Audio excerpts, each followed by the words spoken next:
Muhammad Gaddafi, the former Libyan leader, was one of Africa's rulers who left a very strong mark on the continent.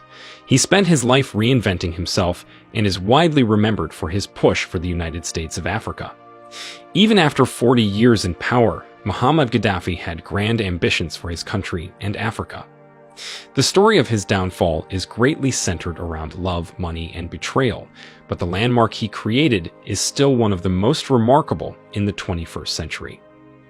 During his reign, Muhammad Gaddafi showed much love towards a particular country, its people, and the president of this country. But at the end of it all, it was this same president, the same one he considered his friend, that betrayed him. So which country is this, and who is its leader? The country we are talking about here is Uganda, and the leader that betrayed Gaddafi was no other than the Ugandan leader who propagated his betrayal. In 2016, President Yoweri Museveni of Uganda wrote a letter criticizing the United States and the African Union for their intervention in Libya and the wide Middle East region. He also stated that the US and the European Union had no business dislodging Gaddafi and Saddam Hussein of Iraq. But why did Museveni betray Gaddafi? Before we get in deep into why, let us see how they even got close to each other, how they became friends, and what really happened that Museveni had to betray his own friend. Gaddafi's relationship with Uganda didn't just start when Museveni came to power. Gaddafi had been a longtime friend of Uganda. His relationship with this country he loved so much started as far back as the 1970s during Idi Amin's regime. He provided so much support for this nation, moral, economic, and military support to Amin's government during this period. Each time Idi Amin's government was faced with an attack, there would always be one person who would come to his rescue, sending troops and military support. It was no other person but Gaddafi. But all his support and friendship ended in him being betrayed, as you will soon find out what happened. Let us know if you are enjoying this video by hitting the like button and subscribing to the new tourist channel. After so many attacks and resistance against Idi Amin, he fled the country in 1979 for Libya, where he later on moved and settled in Saudi Arabia. After Amin was overthrown in 1980, Uganda decided to organize an election to choose its next leader. The result did not favor Museveni, so he would do what any other power-hungry person would do. He claimed the elections were rigged and that it was unfair. This dragged Uganda into a civil war between Museveni and the other opposition. Museveni and his army ran short of weapons and ammunition during this war. He would need help from somewhere. He just had to win this war. He was too power-hungry. So what did he do? He had to look for help. He approached no other but the US and the UK for arms help. His request was turned down because of his closeness with Muhammad Gaddafi. He then went to Gaddafi, the closest friend of his country. Gaddafi never hesitated. Gaddafi gave him all the help he needed, gave him military supplies, and he emerged victorious. Gaddafi gave his support on several occasions, including the Ugandan Civil War of 1986, which Museveni still emerged victorious. After the defeat of Col.Gaddafi Somalia, Libya trained Museveni's military. In fact, Museveni even named his secret intelligence agency after its Libyan counterparts. That's how much love and support Gaddafi showed Museveni. Gaddafi visited Uganda frequently, which would make one think it was his second home.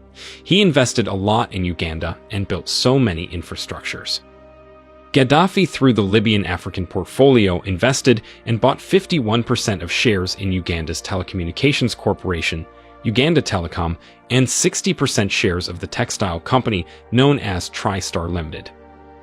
Gaddafi even convinced Museveni not to sell Uganda's unrefined oil to Europe and the West. He promised him he'd help him build a refinery and pipelines to Kenya and other neighboring countries. That wasn't all. Gaddafi also made thunderous investments in the finance and real estate sectors of Uganda's economy, which included the investment he made in the Tropical Bank of Africa, National Housing Corporation, Lake Victoria Hotel, and so many other companies. One other fact you have to note is that through Museveni, Gaddafi also funded the RPF rebels after they invaded Rwanda in 1980. The support he gave them included arms that were flown into Uganda by the Museveni regime. That is how deep their friendship was, which is what made the betrayal even more painful. Let us also take a look at Gaddafi's interest in the Turo kingdom. Muhammad Gaddafi developed an interest in this kingdom, located within the borders of Uganda in 2001. At this time, its ruler, King Oyonyemba, was just 9 years old. Because of his extreme love for this kingdom, Muhammad Gaddafi financed the majority of the projects there, including the construction of the Turo Palace. Gaddafi left a lasting legacy in the Ugandan Muslim community. He contributed voluminously to the construction of the magnificent mosque there, which has a capacity of holding at least 3,000 faithful. This mosque is the second largest in Eastern Africa. Gaddafi even joked with Museveni, asking him to rule for life during his visits to Uganda. He went further, asking him why he even bothered going for elections. On one of his visits there, he promoted one of Museveni's sons in the military from captain to major. In the 2001 and 2006 presidential elections, Gaddafi supported Museveni to carry out his campaigns. Their relationship seemed so strong and unbreakable, but that was not the case till the end. What actually prompted Museveni to pull down Gaddafi? We shall examine this in two main parts, which are Western interests and Muhammad Gaddafi's ambitions. As you might already know, Muhammad Gaddafi is the highest person talked about each time the idea of a United States of Africa has been raised. His ideas for African unity involve the creation of a United States of Africa. Just like Kwame Nkrumah of Ghana. Gaddafi poured a lot of effort into the quest for African unity. During a summit held in 1989, Gaddafi succeeded to convince 45 heads of state to approve the creation of an African Union, which replaced the Organization of African Union. For more than 10 years after this, Gaddafi stood as the most popular advocate for this union. Still, in 1989, he came up with the idea of the United States of Africa, which he envisaged will have a single currency and military. The African Union, according to him, was to be used as a facilitator for this dream of his.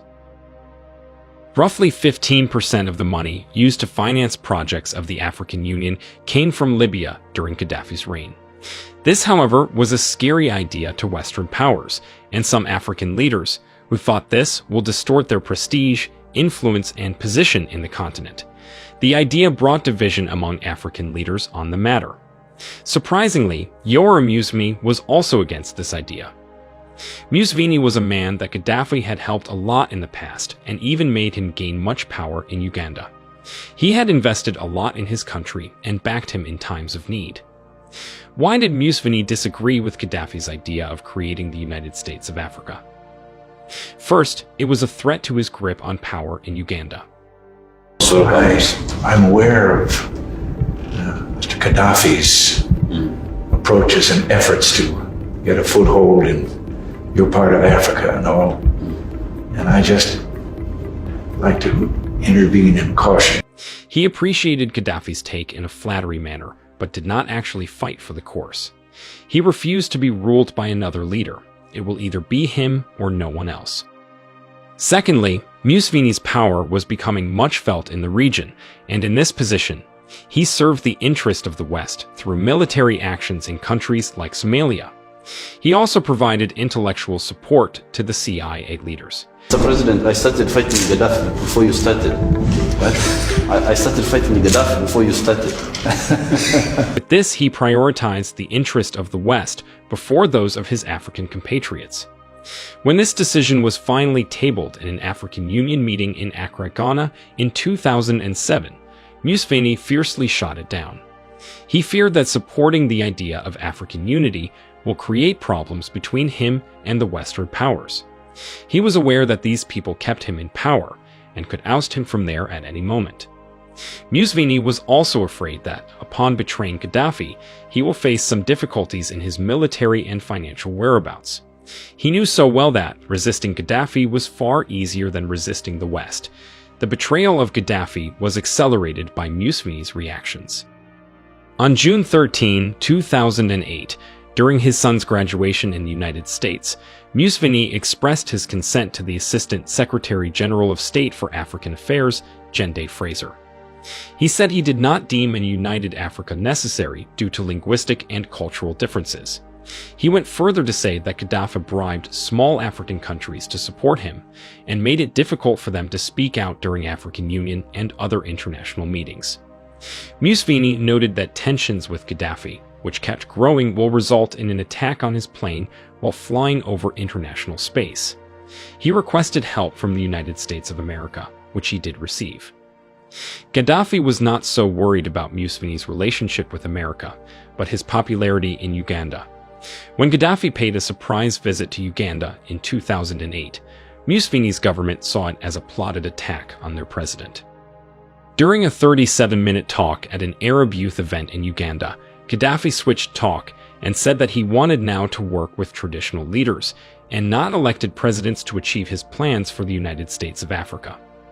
In 2009, he brought together some African traditional leaders to discuss the unity of the continent. When this came to Museveni's notice, he blocked Ugandan traditional rulers from attending the meeting. Museveni had convinced Gaddafi that the United States president at the time, George Bush, removed sanctions on Libya and will carry out investment in his country if he destroyed his weapons of mass destruction. After talks with some British diplomats, Gaddafi was told that Museveni had sold him alive. Declare and then to begin to dismantle the nuclear program and the chemical weapons program. You said at the time that Libya expected some enormous benefit, a very real benefit. And many people in Libya say they're still waiting for that benefit. What is Libya waiting for? What do you expect from the West? ما أعتقدش أن أمريكا I don't believe America fulfilled its commitments and pledges vis-à-vis Libya regarding this point. نحن We have been told that President Bush is a man that honors his own word, and so far we are not so sure of that. What specifically are you waiting for the U.S. to do? What complaint do you have with President Bush? This was Gaddafi's greatest mistake that led to his downfall. He did not own a strong nuclear weapon that could neutralize NATO forces. Museveni since then has been trying to step into Gaddafi's shoes to champion African unity in finance and security. He is strong in some areas, but he lacks the charisma and financial power to carry out this project. He might not be supported even if he achieves this. Even the West will not, because it is the same reason they fought Gaddafi. In 2021, during one of his speeches, Museveni mentioned that the plans of the Western powers were narrow ones, and surprisingly, these are the same people that he had sold Gaddafi to. The mosque, which was built in Uganda and named the Gaddafi Mosque, was renamed 2 years after his downfall to appease their government. Now, close to 2 years after Gaddafi was killed, the Uganda Muslim Supreme Council has dropped the name to appease the current Libyan government. The only thing Museveni could have done was not to blackmail Gaddafi, because he was the only African leader he feared most.